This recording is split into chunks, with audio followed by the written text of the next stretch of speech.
Hello বন্ধুরা, শুভ জন্মাষ্টমী। মণিদীপা বাবাই 2023 চ্যানেলে তোমাদের অনেক অনেক স্বাগত। আবার একটা নতুন ব্লগ নিয়ে তোমাদের সামনে হাজির হয়ে গেছি।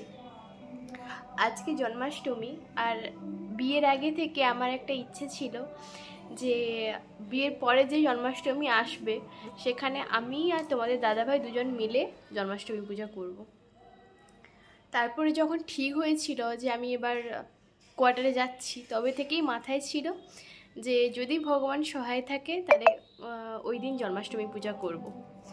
তো অবশেষে আজকে সেই দিন এসছে। আর সকাল থেকে ব্লগটা শুরু করার সময় পাইনি, কারণ নিজের হাতে যখন সব কিছুটাই করছি একটু ব্যস্ত ছিলাম। আর তোমাদের দাদাভাই জাস্ট এই মাত্র, আমি এক্ষুনি জাস্ট ঘুম থেকে উঠলাম, তোমাদের দাদাভাইও জাস্ট এক্ষুনি মাত্র অফিসে গেল। আর উঠার পর থেকে হালকা করে মাথা ঘুরাচ্ছে, মানে সেটা না খেয়ে থাকা তো সেই জন্য মাথা ঘুরোচ্ছে। পুজো ওখানে করব, ওখানে গুছিয়ে রেখেছি, মানে মুছে টুছে রেখেছি। ওখানে এবার উঠার পরে সাজাবো, পুজো করব। সেই তোমাদের দাদাভাই যখন আসবে 8:30 9টা, মানে যখন আসবে বর্তমানে তখনই করব। আমি পুরো রেডি থাকবো, ও আসলে জাস্ট স্নান করবে আর পুজোটা করব। আমার কাছে যেহেতু রাধাকৃষ্ণ মূর্তি আছে, এই মূর্তিতেই করবো। আর সব কিছু মোটামুটি গুছিয়ে নিয়ে এসেছি। আর আজকে যা বাকি ছিল তোমাদের দাদাভাই দুপুরবেলা গুছিয়ে নিয়ে চলে এসছে। তো আর একটা জিনিস দেখাই।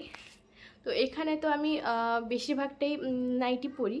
তো নাইটি পরার জন্য এখানে কিন্তু সেরকম একটা নাইটি পাওয়া যায় না। পাওয়া যায় সিল্কের বা শিফনের নাইটি পাওয়া যায়, যেটা আমার একদমই পছন্দ নয়। তো সেই জন্য আমি অনেক দিন আগেই মাকে বলেছিলাম ফোন করে, মা তুমি আমাকে নাইটি কিনে কুরিয়ার করে দিবে। তো মা সেটা নাইটি কিনে আমাকে কুরিয়ার করেছে। আজকে দুপুরবেলা এসছে নাইটিটা। তখন আসার পরেও আমার দেখার পর্যন্ত সময় হয়নি। আমি ঘুম থেকে উঠে প্রথম খুলে দেখেছি, তারপরে তোমাদের সামনে মানে তারপরে ব্লগটা শুরু করেছি। চলো নাইটিগুলো তোমাদেরকে একটু দেখিয়ে দিই। কালারগুলো খুব মিষ্টি এসছে। তো চলো কাল তোমাদেরকে নাইটির আগে প্রথম দেখাই। এই হচ্ছে সেই দুটো নাইটি, এটা একটা নাইটি আর এই যে দেখো এটা একটা রাসমণি নাইটি। দুটো নাইটি খুব সুন্দর পাঠিয়েছে মা। এটা হচ্ছে গ্রিনের উপর রেড, আর এটা হচ্ছে ব্ল্যাকের উপরে পিঙ্ক, মানে পিঙ্কও নয় যে কালারটা।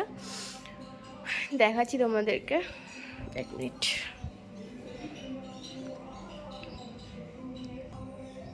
এই যে দেখো গলার কাজটা এরকম করা আছে, আর এটা হচ্ছে হাতা, আর এটা হচ্ছে নিচের ঝালরটা। খুব সুন্দর দিয়েছে নাইটিটা। আর এটা আর একটা নাইটি যার গলার পোর্শনটা খুব সুন্দর একটা কাজ করা আছে। এই যে দেখো জাস্ট খুব সুন্দর একটা কাজ করা আছে। এটা কাপ্তান নয়, জাস্ট নর্মাল নাইটি। এই যে এটাও খুব সুন্দর লাগছে। নাইটিগুলো কেমন লাগছে কিন্তু কমেন্ট করে জানিও। আর তোমাদের আর একটা জিনিস দেখ, আর এই যে হচ্ছে আমি এখানে পুজো করব, এখনো কিছু মানে করিনি, জাস্ট পাথরগুলো নিয়ে এসে রেখেছি।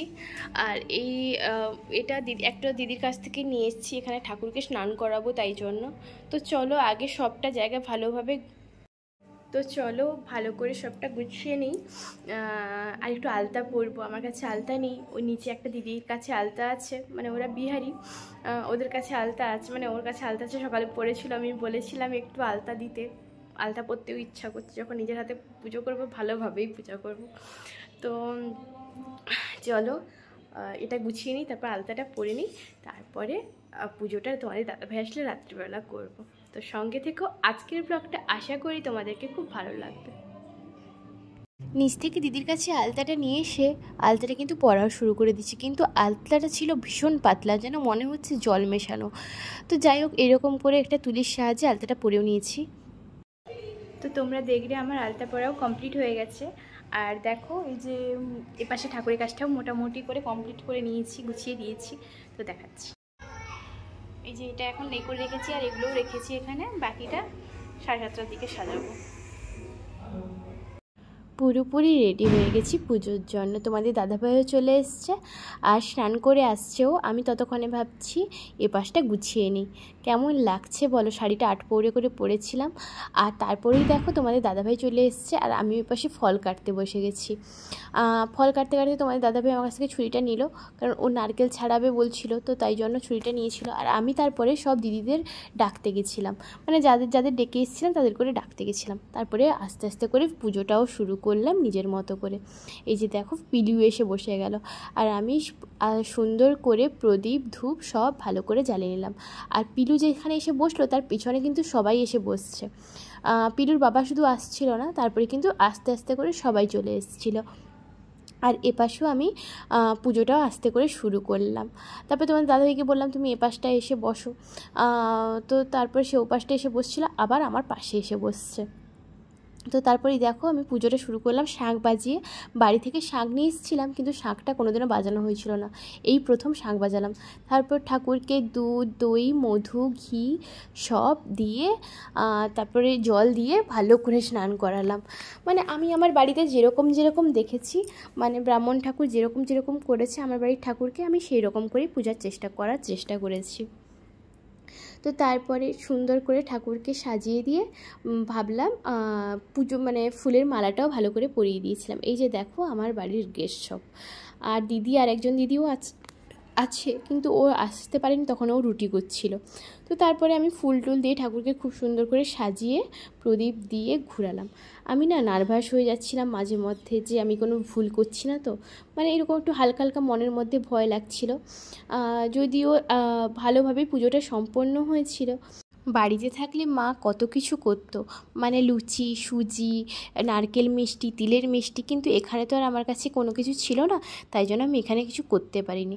আমি 7 রকমের মিষ্টি আর 5 রকমের ফল দিয়ে অ্যারেঞ্জ করেছিলাম। তারপরে কিন্তু আমি জন্মাষ্টমীর ব্রত কথা পড়তে হয় বলে মোবাইলে সার্চ করতে বসছিলাম।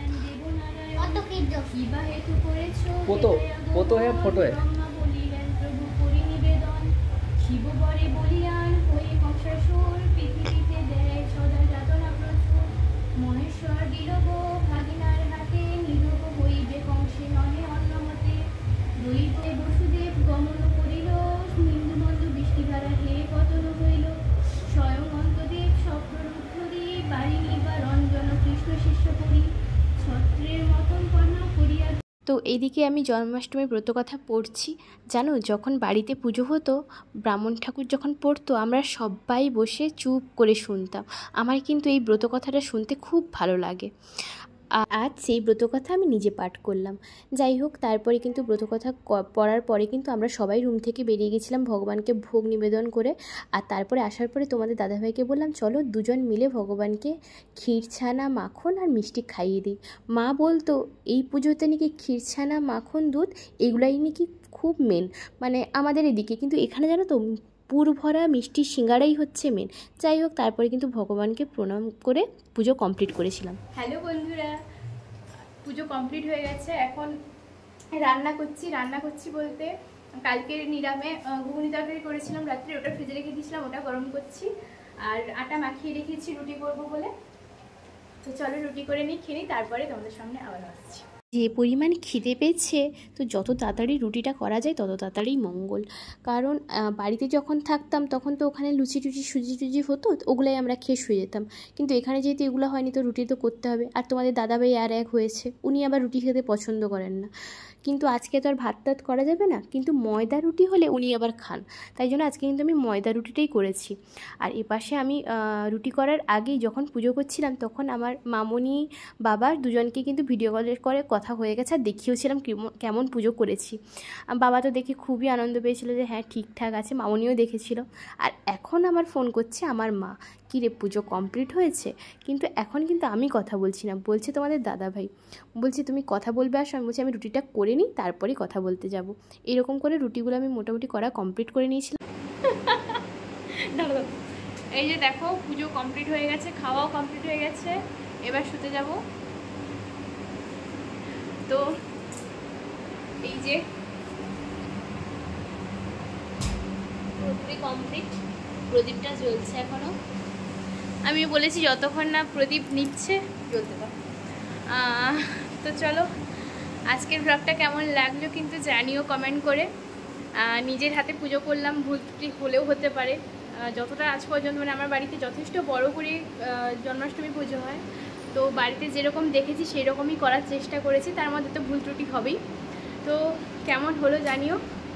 দেখা হচ্ছে নেক্সট ব্লগে, নেক্সট কোনো ভিডিওতে। ততক্ষণ তোমরা ভালো থেকো, সুস্থ থেকো, নিজেদের শরীরের খেয়াল রেখো। Bye bye, good night.